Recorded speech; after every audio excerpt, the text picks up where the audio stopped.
کیا آپ نے کبھی سوچا ہے کہ ایک دن زمین کے کسی کونے سے اتنا سونا نکل آئے کہ دنیا کی دولت کا سارا توازن بدل جائے؟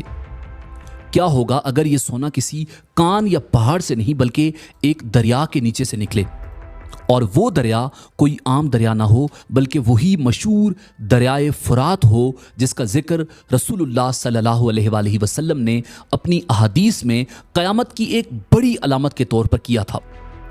صحیح مسلم کی حدیث نمبر 7272 میں حضرت ابو ہریرہ رضی اللہ تعالی عنہ سے روایت ہے کہ رسول اللہ صلی اللہ علیہ وآلہ وسلم نے فرمایا، قیامت نہیں آئے گی یہاں تک کہ دریائے فرات سونے کے ایک پہاڑ کو ظاہر کرے گا، اس پر لڑتے ہوئے ہر 100 میں سے 99 لوگ مارے جائیں گے، اور ان لڑنے والوں میں سے ہر کوئی کہے گا شاید میں ہی بچ جاؤں گا اور سارے سونے کا مالک بن جاؤں گا۔ یہ بات کسی محقق یا سائنسدان نے نہیں کی بلکہ کائنات کے امام رسول اللہ صلی اللہ علیہ وآلہ وسلم کی صحیح مسلم کی صحیح حدیث میں موجود ہے۔ رسول اللہ صلی اللہ علیہ وآلہ وسلم نے اس بات کو قیامت کی نشانیوں میں سے قرار دیا ہے۔ کیا آپ جانتے ہیں کہ دریائے فرات دراصل کہاں بہتا ہے؟ اس کے کناروں پر کون سی تہذیبیں آباد رہیں، اور وہ سونے کا پہاڑ کیا واقعی موجود ہے یا یہ صرف ایک علامتی پیش گوئی ہے؟ اگر یہ سچ ہے تو کب ظاہر ہوگا، اور اس وقت دنیا کی حالت کیسی ہوگی؟ کیا آپ اس وقت زندہ ہوں گے یا یہ واقعہ آپ کے بعد آنے والی نسلوں کے لیے محفوظ ہے؟ اور اگر یہ سب آپ کی آنکھوں کے سامنے ہو تو کیا آپ اس سونے کے لیے دوڑیں گے یا پیچھے ہٹ جائیں گے؟ انٹرنیٹ پر موجود ویڈیوز کی حقیقت کیا ہے جس میں دریائے فرات سے سونے کا پہاڑ نمودار ہوتا ہوا دکھائی دے رہا ہے؟ آج کی ویڈیو میں ہم دریائے فرات کی تاریخی اہمیت اور اس میں نمودار ہونے والے سونے کے پہاڑ پر مکمل اور مستند معلومات آپ کو فراہم کریں گے۔ ناظرین، دریائے فرات ایک ایسا نام جو تاریخ، جغرافیہ اور مذہب تینوں میں اپنی الگ پہچان رکھتا ہے۔ یہ دنیا کے قدیم ترین دریاؤں میں سے ایک ہے جو ترکی کے مشرقی پہاڑوں سے جنم لیتا ہے اور شام اور عراق سے گزرتا ہوا بحر خلیج میں جا کر گرتا ہے۔ ہزاروں سالوں سے یہ دریا انسانوں کو پانی، زمین اور زندگی فراہم کرتا آیا ہے۔ اس کے کناروں پر بابل اور نینوا جیسے عظیم شہر آباد ہوئے۔ یہاں سے تہذیبوں کا آغاز ہوا اور کئی بڑی سلطنتوں نے جنم لیا۔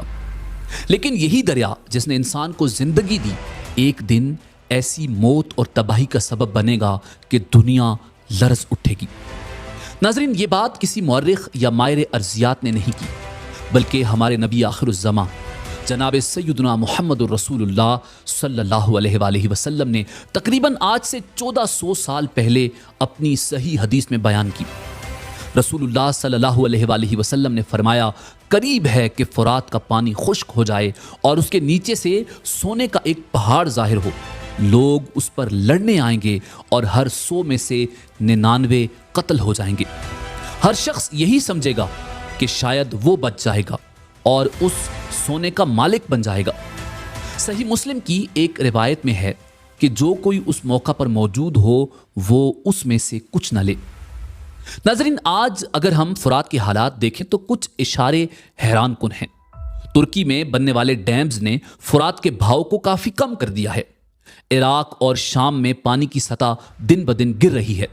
کچھ ماہرین کہتے ہیں کہ اگر یہی صورتحال رہی تو چند دہائیوں میں یہ دریا خشک ہو سکتا ہے۔ لیکن کیا اس کا مطلب یہ ہے کہ سونے کا پہاڑ بھی ظاہر ہو جائے گا؟ کیا یہ سونا تیل اور گیس کی شکل میں ہوگا جو زمین کے نیچے چھپا بیٹھا ہے؟ کچھ علماء کہتے ہیں کہ حدیث میں جو لفظ سونے کا پہاڑ آیا ہے وہ اصل سونے پر ہی دلالت کرتا ہے، جبکہ کچھ کا خیال ہے کہ یہ زرد رنگ کی کوئی قیمتی دھات یا توانائی کا خزانہ بھی ہو سکتا ہے۔ مگر ایک بات طے ہے، جب یہ خزانہ ظاہر ہوگا تو دنیا میں طاقت اور دولت کی دوڑ شدید ہو جائے گی۔ لوگ لالچ میں ایک دوسرے کا خون بہائیں گے، اور جیسا کہ حدیث میں آیا ہے ہر 100 میں سے 99 لوگ مر جائیں گے۔ شاید یہ جنگ کسی خاص علاقے تک محدود نہ ہو بلکہ عالمی سطح پر ہو۔ ایک طرف جدید اسلحہ اور ایٹمی طاقتیں، دوسری طرف انسانی لالچ اور خوف، اور ہم جانتے ہیں کہ جب دولت اور طاقت کا معاملہ آتا ہے تو انسان اپنی عقل کھو بیٹھتا ہے۔ کچھ ماہرین آثار قدیمہ نے عراق اور شام کے فرات کے کنارے ایسی جگہوں کی نشاندہی کی ہے جہاں قدیم تہذیبوں نے سونے اور دھاتوں کو ذخیرہ کیا تھا۔ ممکن ہے کہ وہ ذخائر زمین کے نیچے آج بھی دفن ہوں، لیکن نبی کریم صلی اللہ علیہ وآلہ وسلم کی پیشگوئی میں خاص طور پر پہاڑ کا ذکر آیا ہے جو ایک بڑے اور عظیم خزانے کی طرف اشارہ کرتا ہے، نہ کہ محض چھوٹے ذخائر کی طرف۔ اس کا مطلب ہے کہ جب یہ ظاہر ہوگا تو یہ دنیا کا سب سے بڑا اور سب سے قیمتی خزانہ ہو سکتا ہے۔ آج انٹرنیٹ پر کئی ویڈیوز میں آپ کو ایسے مناظر دکھائے جاتے ہیں جیسے واقعی فرات خشک ہو رہا ہے اور پانی کے اندر سے سنہرے رنگ کے پتھر یا دھات کے تودے نظر آ رہے ہیں۔ کچھ ویڈیوز میں دعویٰ کیا جاتا ہے کہ یہ سونے کا پہاڑ ہے، کچھ میں کہا جاتا ہے کہ یہ صرف دھوپ میں چمکتا ہوا مٹی کا ڈھیر یا پیلا پتھر ہے۔ ایک ویڈیو میں عراق کے ایک مقام پر پانی کی سطح اتنی نیچی ہو گئی کہ دریا کے بیچوں بیچ زرد رنگ کی چٹانیں ظاہر ہو گئیں اور لوگ ہاتھوں میں کیمرے لیے وہاں کا منظر قید کر رہے تھے۔ سوشل میڈیا پر ان ویڈیوز کے لاکھوں ویوز آئے اور تبصرے اس حدیث کے حوالے سے بھر گئے، مگر ان ویڈیوز میں مقام کا کوئی تعین نہیں کیا گیا کہ یہ دریائے فرات ہی ہے یا کوئی اور مقام۔ لیکن کیا یہ واقعی وہی سونے کا پہاڑ ہے جس کا ذکر حدیث میں ہے؟ اس سوال پر علماء کی رائے مختلف ہے۔ کچھ کہتے ہیں کہ یہ پیشگوئی ابھی مکمل نہیں ہوئی، جو کچھ ہم دیکھ رہے ہیں وہ ابتدائی آثار ہو سکتے ہیں۔ کچھ کا ماننا ہے کہ یہ مناظر اصل خزانے سے کوئی تعلق نہیں رکھتے، بلکہ اصلی پہاڑ تب نکلے گا جب فرات مکمل خشک ہو جائے گا۔ اس وقت نہ صرف دھات بلکہ خالص سونے کی چٹان زمین کے اوپر آ جائے گی اور دنیا بھر سے لوگ اس کی طرف دوڑیں گے۔ سائنسدان اس بات کو ایک مختلف زاویے سے دیکھتے ہیں۔ ان کے مطابق دریاؤں کے نیچے قیمتی معدنیات کا پایا جانا عام بات ہے، خاص طور پر وہ دریا جو ہزاروں سالوں سے تہذیبوں کے درمیان بہتے رہے ہوں۔ فرات کے کنارے قدیم سلطنتوں نے سونے اور چاندی کے بڑے ذخائر جمع کیے تھے جو ممکن ہے زمین کھسکنے یا پانی کے ہٹنے سے ظاہر ہو جائیں۔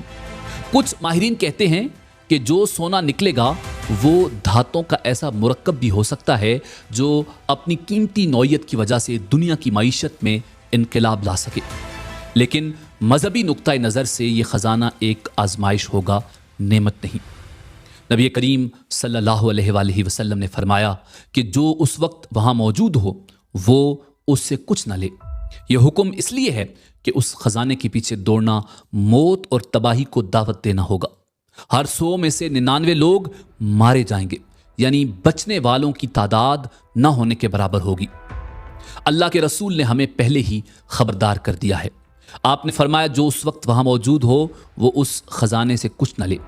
یہ حکم ہمیں لالچ سے بچانے کے لیے ہے، کیونکہ یہ آزمائش ہوگی، نعمت نہیں۔ انسان جب آزمائش کو نعمت سمجھ لیتا ہے تو تباہی اس کا مقدر بن جاتی ہے۔ کچھ علماء کا کہنا ہے کہ یہ سونا صرف دھات نہیں بلکہ دنیا کے لیے ایک فتنہ ہوگا، ایک ایسی چیز جو ہر کسی کو اپنی طرف کھینچے گی۔